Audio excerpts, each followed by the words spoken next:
नमस्ते बच्चों, मैं सौ विजया कुंभार आप सभी का स्वागत करती हूँ। क्यों बच्चों, आप सभी को कहानियाँ बहुत पसंद है ना? तो आज हम आपके ही पाठ्य पुस्तक की एक कहानी पढ़ेंगे। आपके पाठ्य पुस्तक का पाठ दूसरा है वारिस कौन। प्रस्तुत कहानी एक संवादात्मक कहानी है। कहानी के माध्यम से विभा रानी जी का कहना है कि हमें उत्तम फल प्राप्त करने के लिए समय और साधनों का सदुपयोग करना चाहिए। लेखिका विभा रानी जी ने वारिस कौन इस पाठ में समय और साधनों का सदुपयोग कैसे किया जाता है, यह हमें कहानी के माध्यम से बताया है। एक राजा था, उसके 4 बेटियां थी।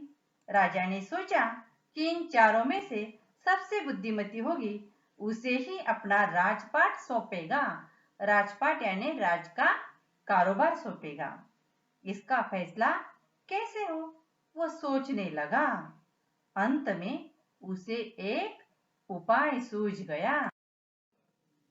उसने एक दिन चारों बेटियों को अपने पास बुलाया, सभी को गेहूं के 100 दाने दिए और कहा, इसे तुम अपने पास रखो। 5 साल बाद मैं जब इन्हें मांगूंगा तब तुम सब मुझे वापस कर देना। गेहूं के दाने लेकर चारों बहनें अपने अपने कमरे में लौट आई। बड़ी बहन ने उन दानों को खिड़की के बाहर फेंक दिया। उसने सोचा, आज से 5 साल बाद पिताजी को गेहूं के इन दानों की याद रहेगी क्या? और जो याद भी रहा तो क्या हुआ, भंडार से लेकर दे दूंगी। भंडार पुराने जमाने में अनाज रखने की एक जगह होती थी। वही सब अनाज इकट्ठा करके रखते थे, उसे कहते हैं भंडार। तो उसने वह सोचा कि भंडार से लेकर दे दूंगी। अब दूसरी बहन ने क्या किया वह देखेंगे। दूसरी बहन ने दानों को चांदी की एक डिब्बे में डालकर उसे मखमल के थैले में बंद करके सुरक्षा से अपनी संदूकची में डाल दिया। संदूकची यहाँ चित्र में दिखाई देती है ना, वह एक छोटी सी पेटी, उसे कहते हैं संदूकची। तो संदूकची में डाल दिया। सोचा, 5 साल बाद जब पिताजी ये दाने मांगेंगे तब उन्हें वापस कर दूंगी। तीसरी ने क्या किया वो देखेंगे। तीसरी बहन बस सोचती रही कि इसका क्या करूं।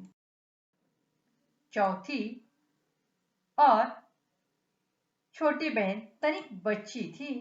शरारतें करना उसे बहुत पसंद था। उसे गेहूं के भुने दाने भी बहुत पसंद थे। उसने दानों को भुनवा कर खा डाला और खेल में मग्न हो गई। तीसरी राजकुमारी को इस बात का यकीन था कि पिताजी ने उन्हें यूं ही ये दाने नहीं दिए होंगे। जरूर इसके पीछे कोई मकसद होगा। मकसद यानी उद्देश्य, कोई तो हेतु होगा जो पिताजी ने ये दाने हमें दिए हैं, वो सोचने लगी। पहले तो उसने भी अपनी दूसरी बहनों की तरह उन्हें सहेज कर रख देने की सोची। सहेज कर रखना यानी संभाल कर रखना। तो उसने सोचा कि मैं भी अपनी बहनों की तरह उसे संभाल कर रखूं, लेकिन वह ऐसा न कर सकी। 2-3 दिनों तक वह सोचती रही। फिर उसने अपने कमरे की खिड़की के पिछवाली जमीन में वे दाने बो दिए। समय पर अंकुर फूटे, पौधे तैयार हुए, दाने निकले। राजकुमारी ने तैयार फसल में से दाने निकाले और फिर से बो दिए। इस तरह 5 वर्षों में उसके पास ढेर सारा गेहूं तैयार हो गया। 5 साल बाद क्या हुआ वो हम देखेंगे। 5 साल बाद क्या हुआ वो हम देखेंगे। 5 साल बाद राजा ने फिर चारों बहनों को बुलाया और कहा, आज से 5 साल पहले मैंने तुम चारों को गेहूं के 100 दाने दिए थे और कहा था कि 5 साल बाद मुझे वापस करना। कहाँ है वे दाने? अब देखो को पहली राजकुमारी, बड़ी राजकुमारी भंडार घर जाकर गेहूं के दाने ले आई और राजा को दे दिए।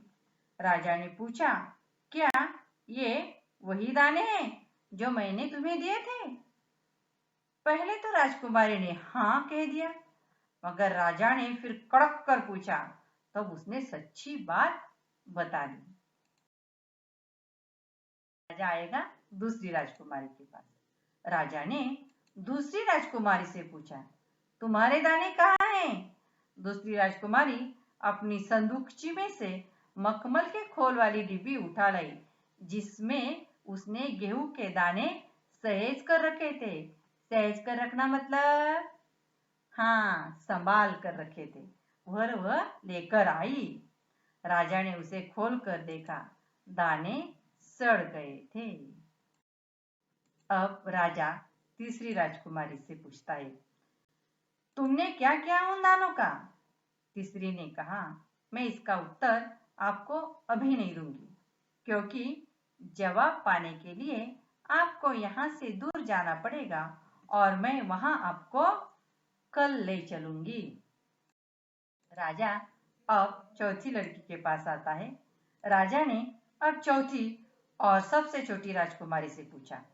उसने उसी बेपरवाही से जवाब दिया, उन दानों की कोई कीमत है पिताजी?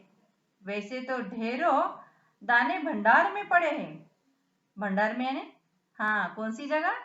अनाज रखने की जगह। आप तो जानते हैं ना, मुझे गेहूं के भुने दाने बहुत अच्छे लगते हैं, सो मैंने उन्हें बुनवा कर खा गई। आप भी पिताजी किन किन चक्करों में पड़ जाते हैं। चक्कर में पड़ जाना, दुविधा में पड़ना, यह एक मुहावरा है। चक्कर में पड़ जाना यानी दुविधा में पड़ना। सभी के उत्तर से राजा को बड़ी निराशा हुई। चारों में से अब उसे केवल तीसरी बेटी से ही थोड़ी उम्मीद थी। उम्मीद है ना? दूसरे दिन तीसरी राजकुमारी राजा के पास आई। उसने कहा, चलिए पिताजी, आपको मैं दिखाऊं कि गेहूं के वे दाने कहाँ हैं। रथ पर सवार हो गया। रथ महल नगर पार करके खेत की तरफ बढ़ चला। राजा ने पूछा, आखिर कहाँ रख छोड़े हैं तुमने वे 100 दाने? इन 100 दानों के लिए तुम मुझे कहाँ कहाँ के चक्कर लगवाओगी? तब तक रथ एक बड़े से हरे भरे खेत के सामने आकर रुक गया। राजा ने देखा, सामने बहुत बड़े खेत में गेहूं की फसल थी। उसकी बालियां हवा में झूम रही थी, जैसे राजा को कोई खुशी भरा गीत सुना रही हो। राजा ने हैरानी से राजकुमारी की ओर देखा। राजकुमारी ने कहा, पिताजी, ये है वे 100 दाने जो आज लाखों लाख दानों के रूप में आपके सामने हैं। मैंने उन 100 दानों को बोकर इतनी अधिक फसल तैयार की। राजा ने उसे गले लगा लिया। गले लगाना यह भी एक मुहावरा है, प्यार से मिलना। प्यार से मिलकर राजा ने कहा, अब मैं निश्चिंत हो गया। तुम ही मेरे राज्य की सच्ची उत्तराधिकारी हो। उत्तराधिकारी यानी वारिस। इस प्रकार राजा को अपना राजपाट संभालने के लिए उसका उत्तराधिकारी मिला था। कौन था वह? तीसरी राजकुमारी।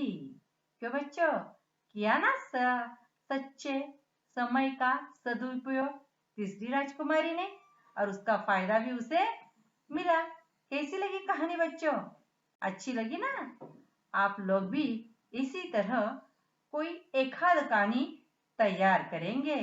धन्यवाद।